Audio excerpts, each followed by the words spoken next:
G'day, welcome back to the 40 channel. Alright, so as you can see, I've got my F motor precariously hanging off an engine crane. I know it doesn't look really ideal. In this episode, we're actually going to see whether this motor turns.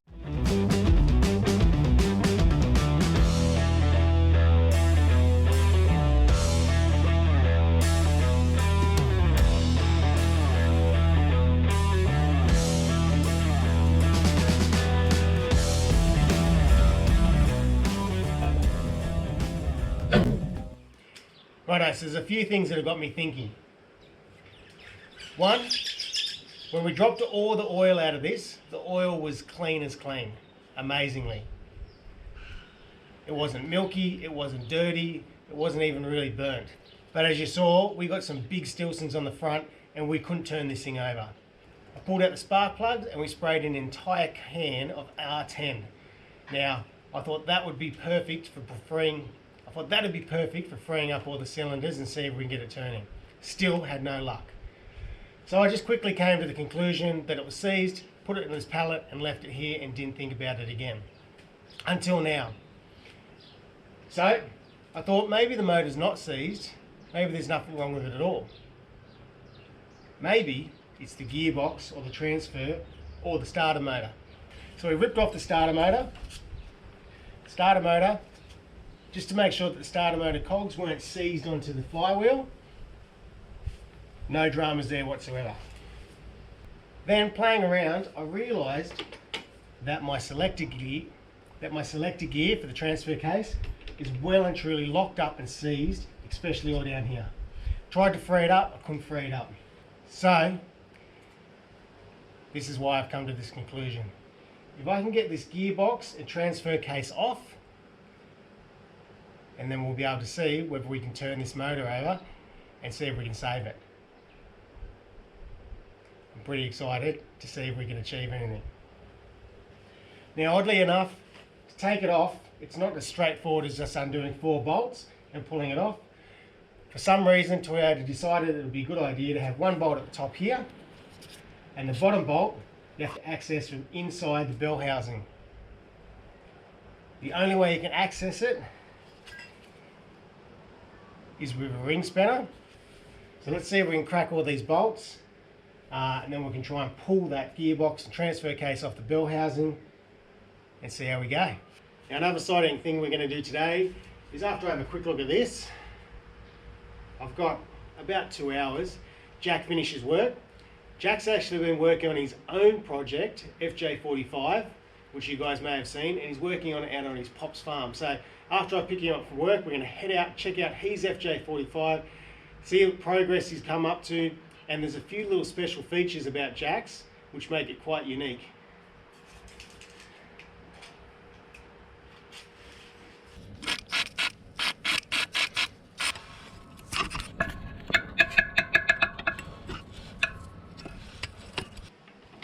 It's pretty tricky to get to, but luckily freed up pretty nicely with some R1 on it. Crikey, it's in a real tight spot. Not sure why Toyota decided to put one in there. Well, I know why. It gives it better support, one bolt either side, holds it on a bit stronger. But fair dinkum, Toyota. There's 1, 3 to go.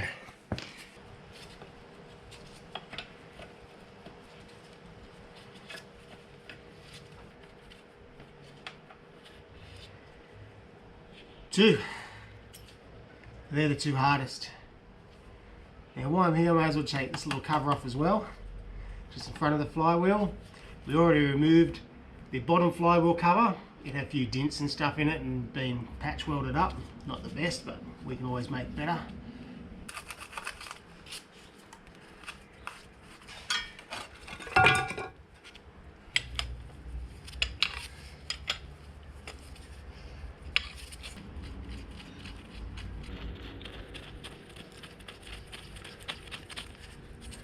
That's the last bolt.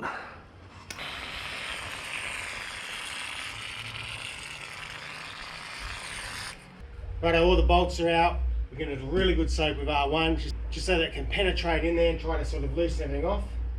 Now this thing we're going to do is get a little small little pry bar, big screwdriver, try and pry that off. We have to be a little bit careful because once we pry that gearbox off, hopefully it'll come off nice and easily. That motor's going to want to kick up, so take a bit of care and we'll see how we go. Right, what I've got here is an adjustable pry wrench. It's fantastic because you can adjust the head to any situation you want.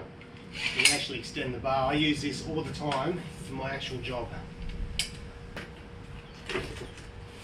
Woohoo!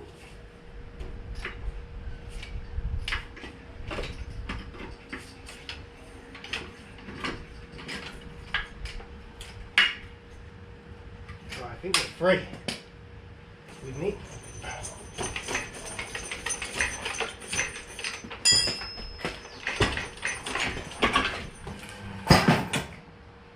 Look at that. Right.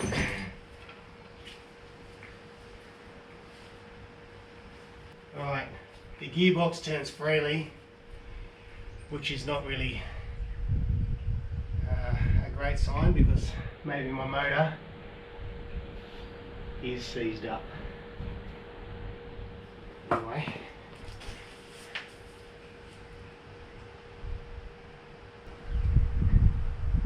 let's look at taking the bell housing and the clutch off. See how we go from there. That gearbox feels really, really good. Doesn't feel like there's any backlash or anything in it, so I will power on. Just move that out of the way.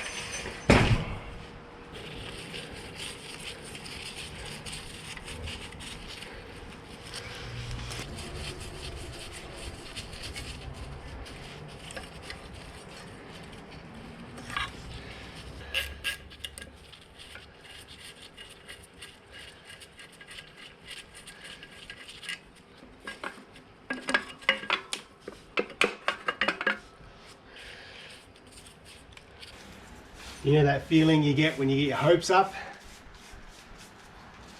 and then you realise that no. So I think I'm back to square one. I think this motor is seized. Just to be sure, I strap this motor down to a pallet. Some big chunky Stilsons on it. Let's see what we can do.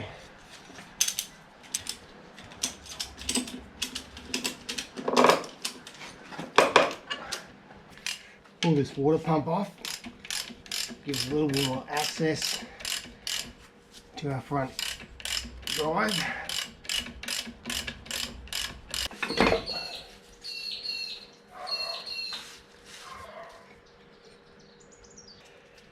Stilson's on there and see if we can turn it over. I'm not liking the outcome, but to be honest.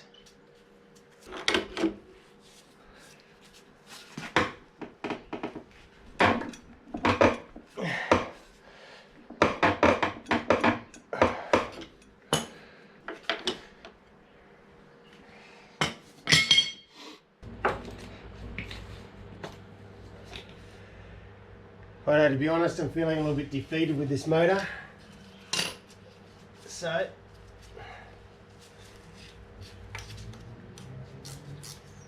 just going to start pulling stuff off it. So, to be totally honest, I've never had to deal with a seized motor before.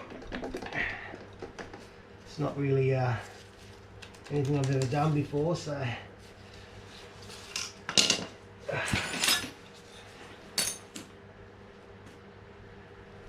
I'm actually in new territory. So a new learning process for me, I suppose. We'll see how we go.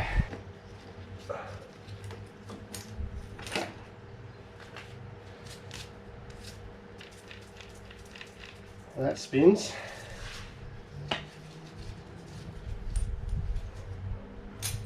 Right, I'm pretty stuck because I can't turn the motor over I can't get this bell housing off. I can't get to all the bolts to get this clutch off.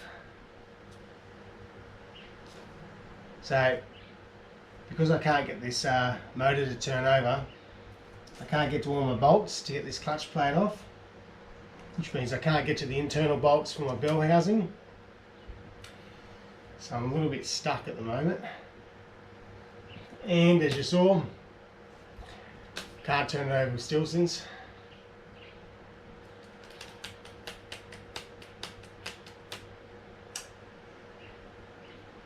Yeah, this is all new to me. I'll have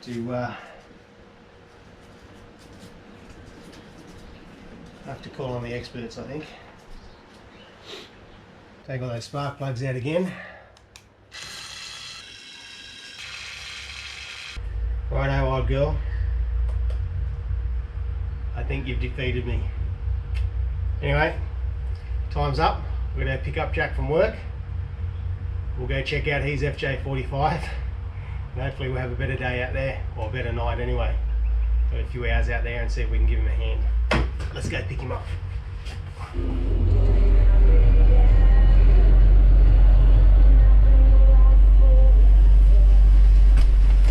Hey mate!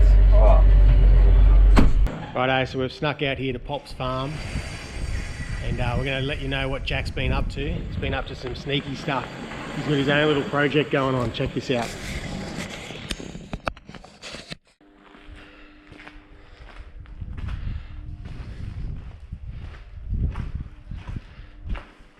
Jack!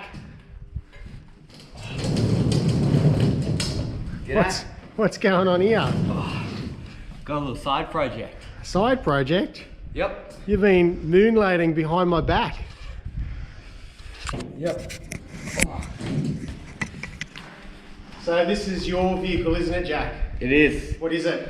This is a 1970 FJ45. Now, Jack's been doing a lot of this work with his cousin, Jake, who's not here yet. We don't know where he is, but he's been working on his HQ.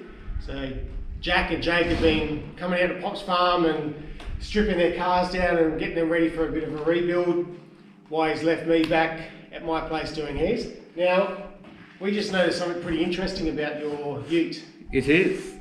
So what is it? So we were looking at the VIN number, what is it called? VIN plate. The VIN plate, and seating capacity is only 2, which is very rare for FJ45s. Usually have a capacity of 3. Yeah, we have no clue why. Yeah, we don't know why. So if you guys know why this VIN plate only has a seating capacity of 2 for an FJ45, we would love to know, because it's unusual. We saw something pop up on the forum the other day about someone asking the same question. There wasn't any answers, but maybe some of you guys out there know why. So this is an Australian compliance plate, and they've only given it 2 people. So that's unfortunate, Jack. You have to leave someone behind every time you go somewhere. Well, Jake's been helping me a lot. It sounds like I'm going to be left behind. So what's your plans with it, Jack? What do you want to do? Well, basically want to get this thing up and running, you know, just have a nice paint job and just enjoy taking it out and about. Nice one. Excellent. So you want to just basically clean it up and get it back on the road again? Yeah, pretty much. How long before you get your license?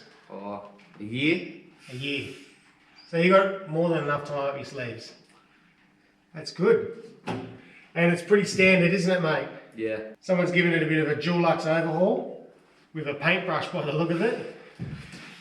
I reckon you could almost carefully sand that back and take it back to the cadet blue. Maybe. Yeah, it's pretty cool. Do you want to keep it original, or you just want to make it nice? Honestly, I want to keep it as original as possible, but obviously there's some parts you can't keep. So my main goal is just to keep it going. Nice one. Excellent. Very good, mate. Let's have a bit of a look over it.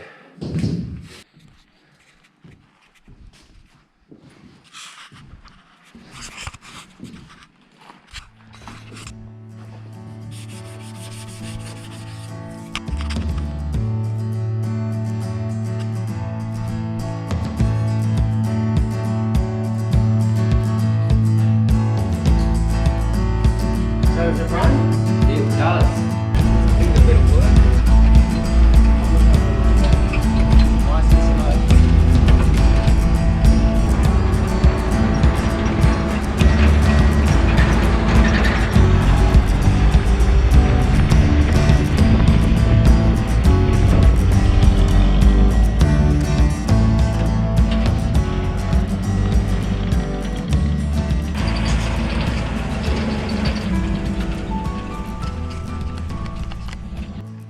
Yeah, well, it's good that you got a runner. Yeah. I love you've got the all the TEQ, the genuine caps and the logos. It always makes it look pretty awesome. Yeah. And like you said, runs nicely. Very nice. So we've just pulled the battery out because you're going to start stripping down the sides to clean up the chassis, aren't you? Yes. Nice one. Very good. All right, mate. Well, I'll give you a little bit of a hand cleaning it up, pulling bits and pieces off, and then I might have to go back onto mine. Alrighty. Good work. Looking good, buddy. Thank you.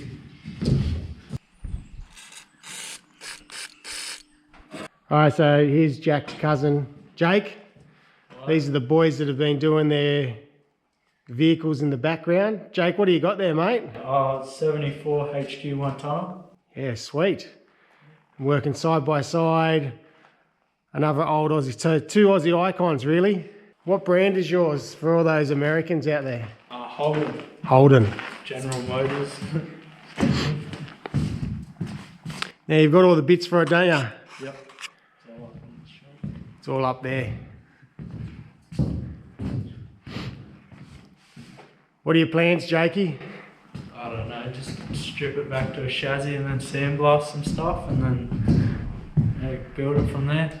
You got an idea of what power plant you're going to put in it? Only a 202 at the moment, but Nice. eventually a V8. Sweet. It's what you can afford to start with. Yeah.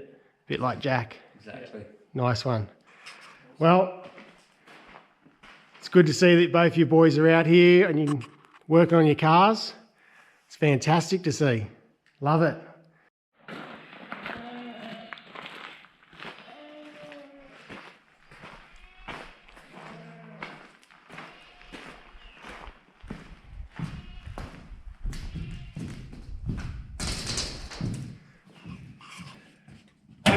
Back on Jack's FJ45. Yes.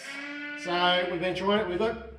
Jack's got that guard off, he's got all the front off, he's got the bonnet off, he's got the doors off. He's done a pretty good job so far, Jack. Yep. Jack's asked me to come out to have a look and give him a hand with this guard. Now this guard, what have we found? That they're not the right bolts at all. No. Some cowboy out there has stripped all the bolts, so they thought it'd be a good idea to put big, long Imperial bolts in that go right through the chassis. Now they're so long, they hit the other side of the chassis, which makes it very difficult to get a spanner in. And it's being a real pain in the butt.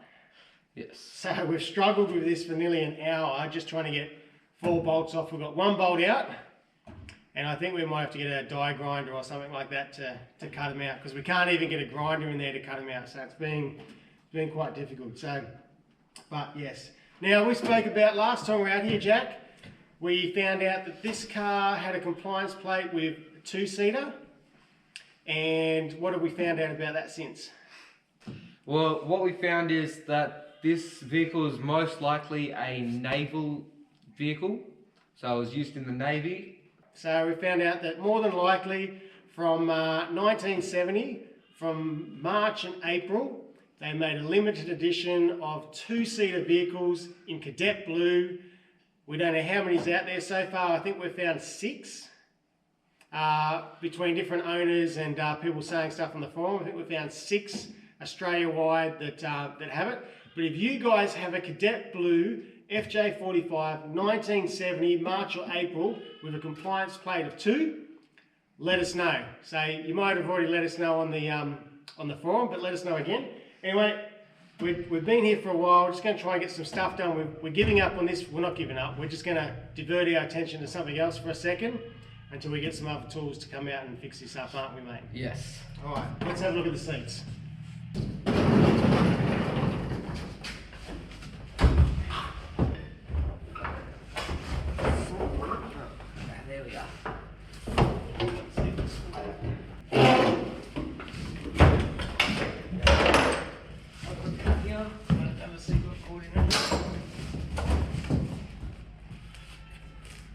out.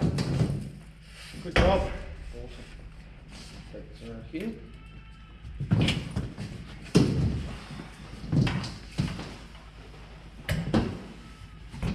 Someone likes corn. Yeah, I know. It's corn.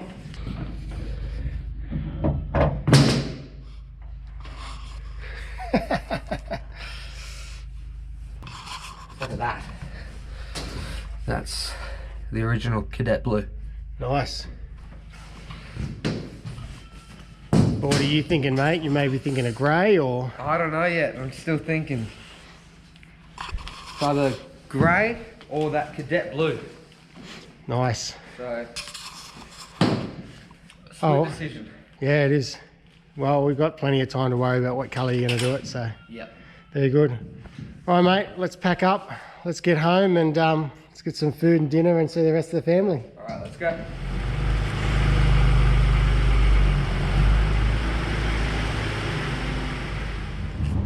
Righto, so it was good to get out and spend some time on your FJ45, wasn't it? Yep. Righto, something else that's really, really cool. It came in the mail only yesterday. I'm really excited about this because at the moment, our weather here, where we are in Western New South Wales, it's been freezing cold. It's been raining every day. If I spin the camera around, you'll see what I mean. But it's almost like Scottish weather. So much so that all the way from Scotland, you can check out Instagram Cruiser Spot. Ali has helped us. Check these out. Now, I've been wearing this every day this week out on the work site, just wrapped around my neck or just up over my ears and nose. Oh man, how good are they? Very. Keep you warm. These are fantastic. So, if you're a Toyota fan, definitely go check out Cruiser Spot's Instagram page. Hook Ali up and he'll be able to hook you guys up with some awesome buffs. Pretty awesome, eh? Yep. Alright. So found a few little issues, but nothing too major. We'll be able to get that all sorted, and it'd be pretty exciting to watch your build going on in the background. Yes. Or you're going to attempt to put your own little YouTube channel together. Yes, that's what we're planning to do. Me and my cousin. We've talking about my cousin. He's already here. Hey, there he is. There's Jakey. Come on down, Jakey. Well, that was perfect time, Jake. Welcome along to the 40 channel shop. Yeah, It's a little bit more cramped than what you've got. yeah. Looking good though. It is. It's good, and I was very impressed with how you boys are coming along with your projects. So we're just talking about. Jack was just talking about that he wants to get a YouTube channel up for you guys to share your builds and how they're coming along in the background of what's happening here. So that's pretty exciting. So independent. They'll be doing their own thing with little to no Knowledge. No, it'll be good. So once they get it up and going, the first thing we're going to do is let you guys know that their channel is up and going, so you can jump over there and see these boys work on their FJ45 and HQ 1 tonner. So anyway, finishing up, like I said, it was awesome to go out there. As you saw, this motor is not looking great. Now I've had a chat with a few experts in the motor world, and there could be ways around getting this motor back up and hopefully running. So Jake, if you're not up to speed, this motor's, well, I think it might be seized. I've hung off it with big giant Stilsons and we can't turn it over, but that's not to say that it's seized up down here in the bore yet. There's a few other little tricks that we could there's a few other little tricks we're going to try to see if we can free this up and get it moving. Now it's no secret that I've plugged Chem Tools, the old CT logo. Now I'm actually going to attempt to get this motor turning over, if not running, only using Chem Tool products. So a bit of a challenge for myself. We'll see how we go. Particularly R1. This is a pretty awesome product. It's pretty much universal in a whole lot of different applications, and on top of that, it's non-flammable. So being non-flammable, you can use it in situations where you could be concerned that there's going to be a bit of flame or spark and have nowhere at all. So anyway, I'm going to give you guys that. You can take that out and use that on your projects. Thank you. That's pretty much the end. Awesome. So thanks guys, thanks for tuning in. Feel free to subscribe. Keep your eyes open for these guys, and until next time, Thanks for watching.